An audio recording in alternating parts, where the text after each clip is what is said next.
ఇక రజతోత్సవ మహాసభ నేపథ్యంలో అటు పెద్దపల్లి జిల్లాలో కూడా జోరుగా సన్నాహక సమావేశాలు జరుగుతున్నాయి.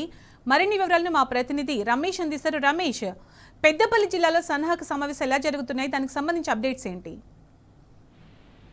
టీఆర్ఎస్ పార్టీ 24 వసంతాలు పూర్తి చేసుకుని 25వ వసంతం అడుగు పెడుతున్న నేపథ్యంలో పెద్ద ఎత్తున కూడా గతంలో ఎన్నడూ నిర్వహించని విధంగా చరిత్రలో గుర్తుండిపోయే విధంగా పెద్ద ఎత్తున కూడా ఈ నెల 27వ తేదీన వరంగల్ జిల్లాలో ఇల్కతుర్తిలో 27వ తేదీన బీఆర్ఎస్ పార్టీ రజతోత్సవ సభను పెద్ద ఎత్తున నిర్వహించనుంది. ఈ నేపథ్యంలోనే ఇప్పటికే రాష్ట్ర వ్యాప్తంగా కూడా సన్నాహ సమావేశాలంతా కూడా కొనసాగాయి. ఈ నేపథ్యంలోనే పెద్దపల్లి జిల్లా వ్యాప్తంగా కూడా సన్నాహ సమావేశాలు అయితే ఇప్పటికే పూర్తి చేసుకోవడం జరిగింది. ఇటు పెద్దపల్లి జిల్లా నుండి పెద్ద ఎత్తున కూడా జన సమీకరణ కూడా చేస్తున్నారు బీఆర్ఎస్ శ్రేణులు. దీనికి సంబంధించి పైనుండి వచ్చినటువంటి ఆదేశాల మేరకు మాజీ మంత్రులు, మాజీ ఎమ్మెల్యేలు, మాజీ కార్పొరేషన్ చైర్మన్లతో పాటుగా జిల్లా అధ్యక్షులు అలాగే మండల స్థాయి నాయకులంతా కూడా పెద్ద ఎత్తున కూడా సన్నాహ సమావేశం నిర్వహించారు. పెద్దపల్లి టీఆర్ఎస్ పార్టీ జిల్లా అధ్యక్షుడు రామగుండం, మాజీ ఎమ్మెల్యే కోరకంటి చంద్ర ఆధ్వర్యంలో కూడా పెద్ద ఎత్తున కూడా జిల్లా వ్యాప్తంగా కూడా ఆ జన సమీకరణ చేసేందుకు కూడా సన్నాహ సమావేశాలు అయితే నిర్వహించడం జరిగింది. రామగుండం మార్కండేయ కాలనీలో కూడా 2 రోజుల క్రితం సన్నాహక సమావేశం నిర్వహించారు. రామగుండం నిజ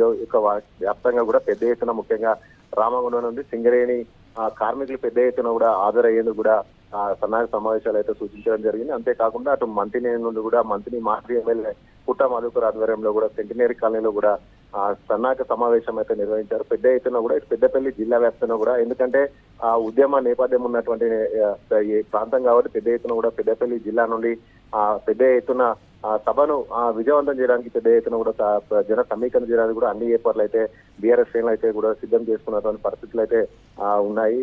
రమేష్, అంటే బీఆర్ఎస్ నాయకులే కాకుండా జనాల నుంచి కూడా చాలా మంచి స్పందన వస్తున్నట్టు తెలుస్తోంది. ముఖ్యంగా ప్రజలు ఏమంటున్నారు? రైట్, ఇప్పటికే ఈ యొక్క సమావేశాలు ఒకవైపు ఈ విధంగా ఉంటాయి, మరొక వైపు ఏంటంటే కూడా ఏదైతే బీఆర్ఎస్ హయాంలో ఇచ్చినటువంటి సంక్షేమ పథకాలు, ముఖ్యంగా గడప గడపకు బీఆర్ఎస్ సంక్షేమ పథకాలు అయితే చేరాయి. సంక్షేమ పథకాల లబ్ధిదారులంతా కూడా సభకు పెద్ద ఎత్తున స్వచ్ఛందంగా హాజరు కావడానికి అయితే ఇప్పటికే వారంతా కూడా ముందుకొచ్చి వారి యొక్క అభిప్రాయాన్ని వ్యక్తం చేస్తున్నారు. అంతేకాకుండా లబ్ధిదారులు వారంతా కూడా సభను విజయవంతం చేయడానికి విరాళాలు కూడా పెద్ద ఎత్తున కూడా ఇస్తున్నటువంటి పరిస్థితి కూడా పెద్దపల్లి జిల్లాలో నెలకొంది. పెద్దపల్లి రామగుండం నియోజకవర్గంలో ఉన్నటువంటి దళిత బంధు లబ్ధిదారులంతా కూడా ఇప్పటికే మేము సభకు స్వచ్ఛందంగా వస్తాం, మేము మిగతా వ్యక్తులను కూడా తీసుకొని వస్తాం అంటూ కూడా మా తరఫున కూడా సభను విజయవంతం చేయడానికి కూడా మాకు తోచిన విధంగా అంటూ కూడా దళిత బంధు లబ్ధిదారులు 2 లక్షల రూపాయల విరాళాన్ని కూడా జిల్లా అధ్యక్షుడు కోరకంటి చంద్ర గారికి అందించడం జరిగింది. అంతేకాకుండా ఆటో డ్రైవర్లు బీఆర్ఎస్ హయాంలో ఆటో డ్రైవర్లు అన్ని రకాల సంక్షేమాన్ని పొందారు. బీఆర్ఎస్ ప్రభుత్వం ఆటో డ్రైవర్లను అక్కుర చేసుకుని వారికి ఉన్నటువంటి సమస్యలను కూడా పరిష్కరించిన నేపథ్యంలో వారంతా కూడా కేసీఆర్ గారి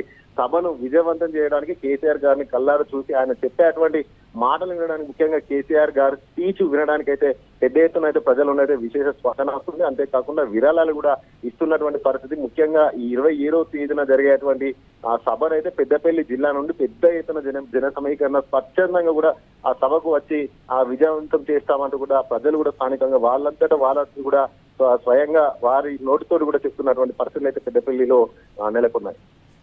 రైట్ రమేష్, థ్యాంక్ యూ.